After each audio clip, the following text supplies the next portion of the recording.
Welcome back again, my students, from wherever you are watching us from.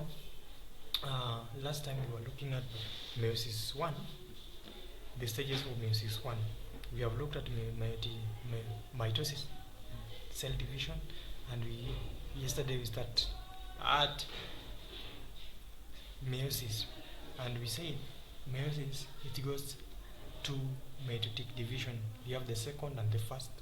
You have the first and the second meiotic division. So today we want to look at the second meiotic division. Now the second meiotic division's purposely of this phase is to separate the chromatids from one another. So the second chromatids basically do what? It separates the chromatids from one another. So at the first stage we have interphase 2. So the resultant cells of meiosis 1 usually go into a short interphase 1. Then we have interphase 2, that is prophase. We have the second stage, that is prophase 2. We have the new spindle fibers are formed. You can see the new spindle fiber are formed. This after the telophase 1, where we have the separation of what? Of two daughter cells to form separation of a cell to form two daughter cells. So now we have the new spindle fiber is now formed. Let's go to the third stage of meiosis. That is metaphase 1. Now chromosomes move to the equator of the spindle fiber and attach to the spindle fiber at the centromere. So look at here, they are at the centromere. So in meiosis 2, we don't have bivalent synapses. There's no bivalent synapses. The chromosomes are aligned themselves at the equator, at the spindle, and attached to the spindle fiber at the centromere. So this is the centromere, and it attaches what? To the spindle fiber. You can see this spindle fiber again here passes through are attached to the spindle fiber. So the chromosomes orientate themselves toward the opposite poles. So chromosomes align. The chromosomes oriented to the opposite. The chromosomes orientated themselves toward the opposite poles. You can see the south pole in each and every daughter cells. Let's look at the anaphase 2. What's happening in anaphase 2? So in anaphase 2, the sister chromatids separate from each other and move to the opposite poles, pulled by the shortening of the spindle fiber. Look at here. Now in anaphase 2, now look at metaphase 2. Are you seeing the equator passes along the what? Along the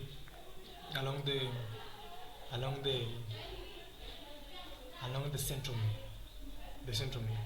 Now there will be shortening of spindle fiber. So this one will be shortened, and this one will also be shortened, and this one will also shortened. So there will be a pull. Yeah. The other spindle fiber on the other poles will push because of the shortening to do what? To lead to the splitting of chromosomes at the centromere. So that's basically what's happening in where? Happening in anaphase 2. So we love this. There's a shortening of what? There is shortening of the spindle fiber, leading to the splitting of what? The chromosomes at the centromere. So this is the second meiotic division. Lastly, we want to look at this the final stage, that is telophase 2. What's happening in telophase 2? So telophase 2, here is where we have the formation of 4 daughter cells, because it's the final what? It's the final stage of meiosis. Remember, meiosis goes into 2 stages. We have meiosis 1 and meiosis 2. So this is the last stage of meiosis 1, of meiosis 2, and it will be the end of cell division. So there must be a 4 daughter cell at the end of the cell division. So here we have the spindle fiber. The spindle apparatus disappears. If you can see this diagram, we don't have what? We don't have the spindle fiber. The nucleus reappears and a nuclear membrane is formed around each set of chromatids. Now you can see we don't have the spindle fiber. We don't have spindle apparatus. Now here you can see there is a new formation of the nuclear membrane. It starts forming. Again here it also starts forming. The nucleolus also appears. Yeah, it also appears. And then the cytoplasm constricts, resulting into the formation of 4 daughter cells. Each daughter cell has the haploid number of chromosomes. The function of the second chromatic is to separate the chromatids. Just meant to separate what? The chromatids. The first meiotic division, we were having what? 2 daughter cells. Then you had to go to the second meiotic division, where it's going to have what? It's going to have 2. Now each 2 daughter cell in the first meiotic will be dividing themselves into 2 daughter cells, resulting into what? Resulting into 4 haploid daughter cells. You can see the nucleus reappear. The nucleus reappear here. Again, the nuclear membrane also reappear here. So that's the end of these stages of the second and of the first and the second meiotic division. So it's upon you to familiarize yourself with these stages and know each and every activity is happening in each stage. So let's look at the significance of meiosis. We have looked at the cell division. We have looked at mitosis. We have looked at also meiosis. So what are the significance of meiosis? Number 1, gamete formation. So meiosis leads to gamete formation. Gametes have the haploid number of chromosomes. The diploid number of chromosomes is retained when the male and female gametes fuse. We say the meiosis takes place where? In the reproductive organs, that is the ovary and the testes. Now, when we only have haploid number when these gametes fuse together. When we have the female gametes and the male gametes coming together, they form what? Diploid number of chromosomes. But when you are talking about the male gametes alone, they are haploid number of chromosomes. Again, when you're talking about the female reproductive, all the female gametes we have what? We have haploid. So these haploid, when they fuse together, they will form what? A diploid number of chromosomes.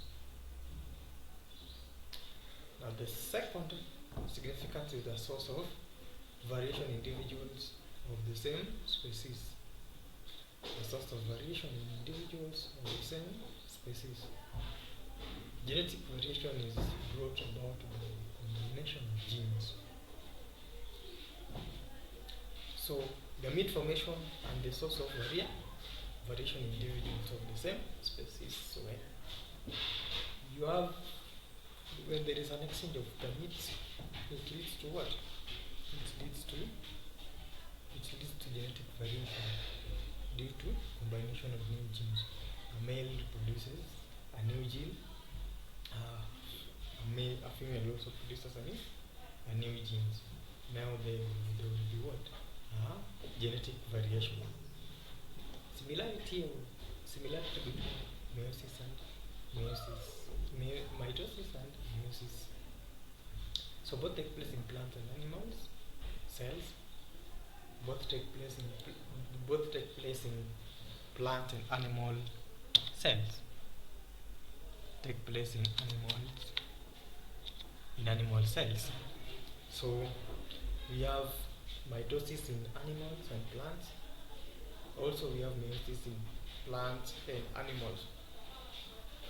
So both involve the division. We have multiplication of the cells. So both have the multiplication of the cells. Because we have looked at the significance. Let's look at the differences. We have looked at the significance and mitosis. We have looked at the significance of meiosis and the similarity between mitosis and meiosis. So it's better for us to look at the differences between mitosis and meiosis because there is a big difference between them. Now let's look at the difference between meiosis and mitosis. As we said earlier, that meiosis leads to 4 daughter cells, while mitosis leads to 2 daughter cells. Now let's look at those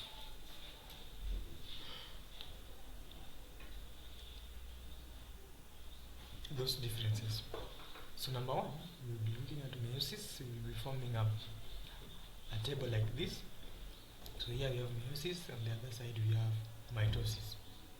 So meiosis 1, the difference is homologous chromosomes associated with one another, while mitosis, homologous chromosomes do not associate with one another. Remember when we were looking at a certain stage, that is interphase 1, we are having the formation of synapses bivalent. Chromosomes lie side by side forming a synapses bivalent, called bivalent. In mitosis, we don't have that arrangement. We only have that arrangement in homologous, in meiosis.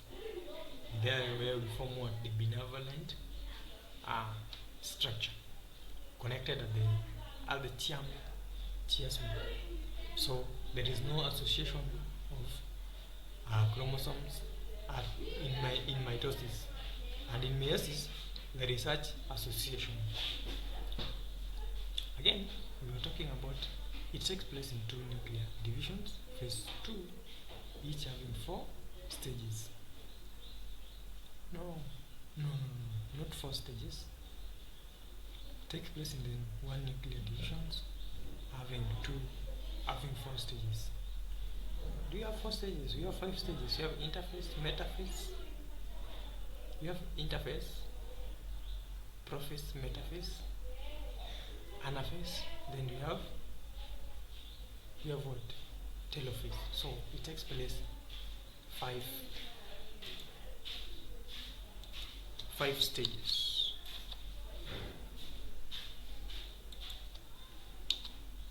5 stages, not 4. So produces 4 daughter cells. Meiosis produces 4 daughter cells, each haploid, and while mitosis produces 2 daughter cells, each diploid. So each are diploid. So occurs in reproductive organs, occurs in somatic cells, leading to growth. So this one is leading to growth, and this one is leading to genetic or gene exchange. We look at that. So we have the chiasma formation takes place and may lead to crossing over ends variation. If you can remember, we are talking about benevolent synapses, where in meiosis chromosomes lie side by side, forming what? forming a synapse called bivalent. So that's what is called, and where the chromosomes intercross is what is called what? Chiasma is what we call chiasma. And while in mitosis, we don't have the formation of what? We don't have the formation of the chiasma. No chiasma formation, therefore no crossing over, hence no variation. So here there is no variation because there is no crossing over what? Of gametes or genes. So here there is crossing over due to the gene exchange or genetic material exchange. So that's the end of the cell division. We have looked at both mitosis and meiosis. In meiosis we have looked at the first meiotic division and the second meiotic division. So in our next presentation we will be talking about asexual reproduction in plants and animals. So we'll start with that. So by million, you're supposed to be well conversant with the stages in mitosis and in meiosis. So in meiosis, you have to know that meiosis goes to two phases. You have the first phase and the second phase. So, but the stages remain the same. What will change is instead of calling it interphase, you will give it interphase 1 in meiosis and interphase 2 in meiosis, second division. That's the end of it. Let's meet the next class.